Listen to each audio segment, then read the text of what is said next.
Looking into the Constitution of Florida, Section 2, Basic Rights. All natural persons.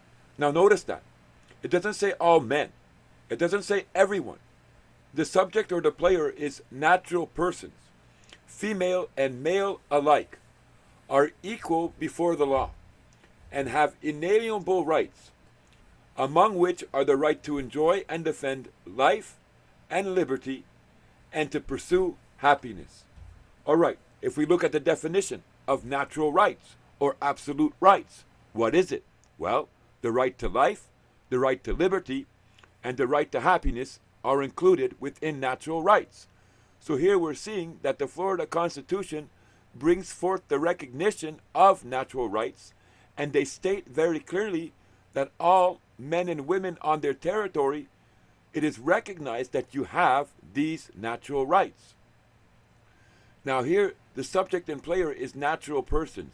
So in their law, as you see in Canadian law, it says everyone, right? Well, in their law, they define a man or woman in the Florida Constitution as a natural person. How do you know? Well, because they attach the natural rights to that subject. They attach the fundamental rights to that subject. So when you come to the designation of the subject, natural person, well, it's expressing a man or woman. Constitution of California, Declaration of Rights.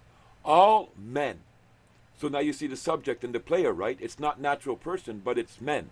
But let's see what they're talking about, and let's see what rights are attached to these men. Are by nature free and independent, and have certain inalienable rights, among which are those of enjoying and defending life and liberty, acquiring, possessing, and protecting property, and pursuing and obtaining safety and happiness. So here they're describing natural rights in a deeper foundation, right? If you compare this expression here in the Constitution of California compared to the expression in Article 7 of the Constitution Act of Canada, it's very much deeply more expressed here, right? Pursuing and obtaining safety, pursuing and obtaining happiness, acquiring, possessing, and protecting property. It doesn't express it this way in the Canadian Charter, but it does here. And the subject and the player here is men again, right? And they have certain inalienable rights. And up in the Florida Constitution, the player was natural person, but again, it has inalienable rights.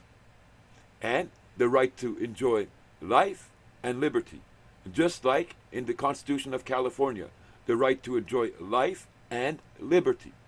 So we're seeing that in both constitutions, the state party, the executive party, the government of America, those who sit in position of power, right, under their constitutions, they have to recognize natural rights, fundamental rights and freedoms.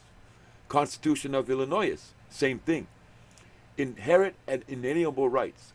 All men are by nature free and independent, and have certain inherent and inalienable rights, among which are life, liberty, and the pursuit of happiness. Oh, just like they have in the Florida Constitution. The subject is different. Here it's men again. In Florida it was natural persons, but the rights are the same. To secure these rights and the protection of the property, governments are instituted among men, deriving their just powers from the consent of the governed.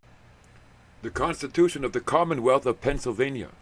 Inherent rights of mankind. Mankind. Now some would read this, right, and they would say the word, oh, mankind, oh, that doesn't mean man. Mankind is a kind of man. Oh, it's less than man. Oh, no, oh, this is a problem. Oh, we can't have this. Oh, no. All men are born equal and free and independent, and have certain inherent and indefeasible rights, among which are those of enjoying and defending life and liberty, of acquiring, possessing, and protecting property and reputation, and of pursuing their own happiness. So here you go again, right? Here the subject and the player is men, and they're bringing forth natural rights. And they're saying that these natural rights we recognize. These natural rights you can express. Now look at the Constitution of Alaska, inherent rights. The Constitution is dedicated to the principles that all persons have a natural right to life, liberty, and to pursuit of happiness. Well, the subject and player now is persons. And again, some would come and say, oh, it's the word persons. Oh my gosh, it's an artificial person. It's a statutory creature. Oh, we can't have this. This doesn't apply to me. Oh no, oh no. Because they get all confused and all flubbergasted over the word, over the subject that's being brought forth. And the legislators and the lawmakers love it because they do that on purpose. What's important is we have to look at what's attached to the subject. What's attached to the player that's being brought forth. So we see now there's been three subjects or three players being brought forth, right? The natural person, men, and persons. But yet all three of these subjects have the same rights attached thereof. All three of these subjects are exercising and expressing natural rights, fundamental rights and freedoms. So within the Constitution of Alaska, when you see the word persons, is that representing a statutory creature? Or is that representing a man or a woman, a human being? Just like in Canada, we're the everyone, right? The everyone represents the man or the woman. Well, how do you know that? Well, you got to find that out. You got to go digging. Well, here it's saying persons, but we look at what's attached to that word, persons, and its natural rights. So we know that the Constitution of Alaska, when it uses the designation persons, it's actually meaning men or women. Constitution of Ohio, inalienable rights. All men are by nature free and independent, and have certain inalienable rights, among which are those of enjoying and defending life and liberty, acquiring, possessing, and protecting property, and seeking and obtaining happiness and safety.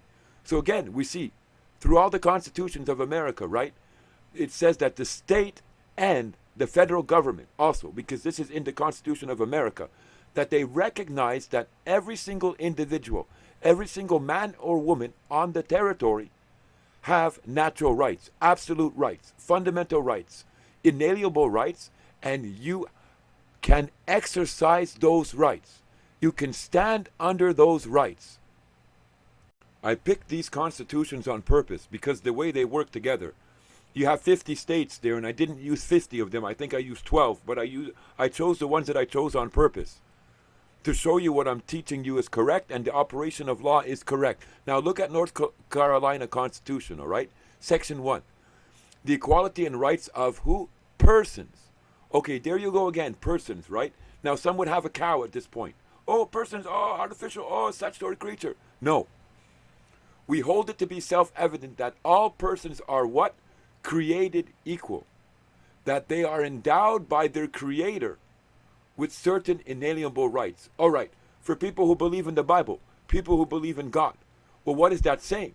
Well, here the Constitution is saying that the Creator created these persons and endowed them or gave them inalienable rights. So they're not talking about a statutory creature, right? They're talking about a man or a woman. But the way it's designated in law, the terminology, the designation they chose to use in law was the word person. But don't get caught up in the word itself. Look at what's attached to the person. So here you're seeing that this word person, that it was created by God. And it was given inalienable rights. And what are those rights? Well, those natural rights. Life, liberty, and the enjoyment of the fruits of their own labor and pursuit of happiness. Now look at what the North Carolina Constitution say. Enjoyment of the fruits of their own labor. Sounds like a principle that we find in international law, right? But nevertheless, I'm not going to get into that. So here we see, again, don't get caught up in the subject. Person, persons, natural person, man, human being. Why? Look at what's attached to the designation, and you'll see what law is bringing forth. Constitution of New Jersey. All persons are by nature free. All right? What's the subject or player here? Is that a statutory creature? Is that a statutory creature, or is that a man or a woman?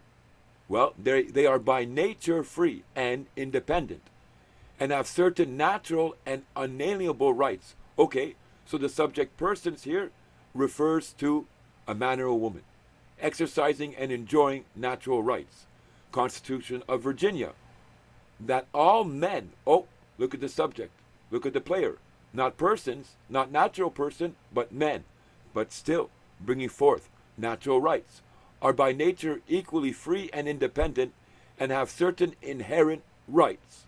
Constitution of Indiana, Bill of Rights, Article 1. We declare that all people, so you see the subject, the player now, people, natural persons, men, people, are created equal, and they are endowed by their Creator with certain inalienable rights, that among these are life, liberty, and the pursuit of happiness. So here now the subject and the player is people, but what's being expressed is natural rights, fundamental rights and freedoms, human rights. Therefore, the subject here, people, refers to a man or a woman. So I shared with you these rights and freedoms that all of you in America have. All of you have them. Because you are born, because you're living, you have these rights. You may not realize it, but you have them. And your ability to exercise these rights starts with you waking up to the fact that you are endowed, that you possess, that you have these rights that you can stand under. That the government has limited and abridged your natural rights through their legislative laws. But you don't have to accept it. You don't have to stay in that capacity. Because all your constitutions recognize the fact that when you stand before law, you stand under your full legal capacity. You stand as a man or a woman with your natural fundamental rights. And the International Covenant on Civil and Political Rights, you may not even understand what that means right now at this point. But it's very important because it produces an obligation. And it produces an operation of law for you personally to hold the executive powers accountable, to force them, to make them allow you to exercise your natural rights and not be forced to play a statutory creature and not be limited and abridged. All these rights that I read to you tonight in your constitutions, these are rights that are never to be limited or abridged, but the government has done it anyways against you.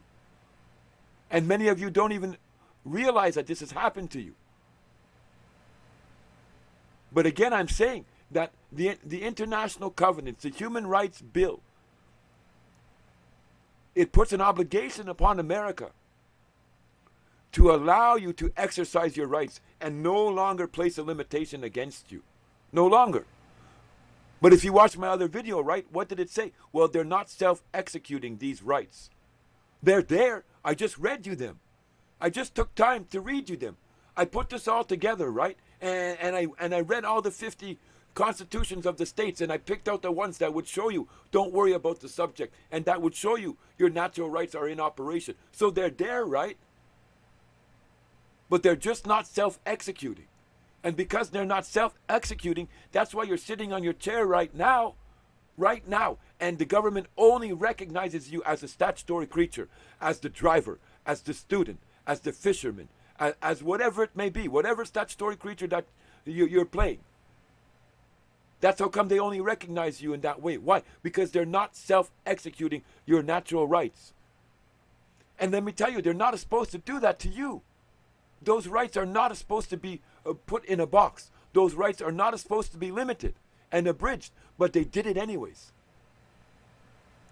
And the International Covenant on Civil and Political Rights in America, Articles 1 through 27, protect you from this. It protects you from this. And America knows, and that's why they didn't make it self-executing. You have to go wake up to the fact that, oh, hang on. Hey, there's an obligation here against America.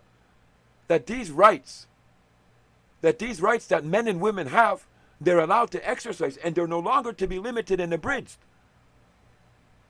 And if they do it, then they're breaching their legal obligation. So I know the UN is not good. I understand that. Don't have to tell me. You don't have to preach to me. I know all about it. I've studied all about this. And I know what's going on. I know all that's going on. But it doesn't matter. What matters to us is what is the operation of law that binds the state party. The operation of law that we can bring into court that binds the state party and said, look, they have this obligation legally. Legally. And they're breaching this obligation. And they're breaking this obligation. And because they're breaking this obligation, I'm suffering the consequences of it my rights and my freedoms are being, well, my rights are being limited and abridged. My natural fundamental rights are being limited and taken away from me, and nobody has the right to do that to me. And they promised that they wouldn't do it, but they're doing it anyways.